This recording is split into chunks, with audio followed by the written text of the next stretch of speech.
आज बड़ खुशीर दिन माननीय मुख्यमंत्री श्रीजुक्त मोहन चरण माझी पाखरे गोटे गुरुत्वपूर्ण बैठक होता। सांसद अपराजिता मैडम नेतृत्व एवं विश्वरंजन बड़जेना लुलु भाई एवं सुदीप्त राय सहयोग माननीय मुख्यमंत्री श्रीजुक्त मोहन चरण माझी पाखरे गोटे गुरुत्वपूर्ण बैठक होता।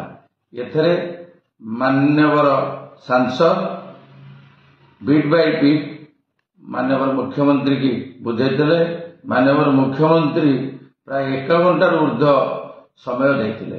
यही आलोचना रे मुख्यतः आमर जो 36 गोटी गाँ जगन्नाथ नाम भूलवशत रेकर्ड हो जाकू केमिति करी लक्षाधिक लोकंकर संपत्ति फेरी पाइबो तापर आलोचना करथिले एवं माननीय मुख्यमंत्री निर्भर प्रतिश्रुति देई याकू कैबिनेट रे पास करिया पई खूब शीघ्र प्रतिश्रुति देथिले।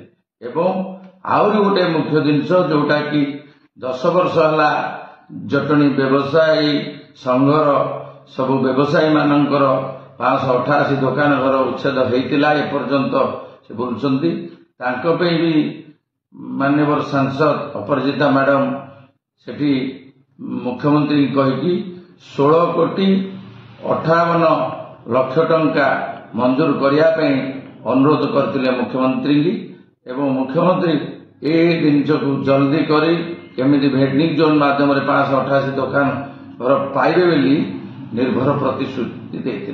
तेणु आज व्यवसायी महासंघर सभापति हिसाब से एवं आमर आंचलिक विटामाटी मंचर सभापति हिसाब से माननीय सांसद अपराजिता मैडम को जटणी महासंघ तरफ एवं जटणी व्यवसायी महासंघ तरफ हार्दिक कृतज्ञता एवं ये कार्य केमिति जल्दी हो गले लक्ष लक्ष लोकंकर आशीर्वाद माननीय मुख्यमंत्री एवं सांसद उपरे रहिबो। तेणु आज बड़ खुशीर दिन ये दिनटा ये जिनस केमिति जगन्नाथ कृपार जल्दी हो जाए बोली एतिक आमर कामना।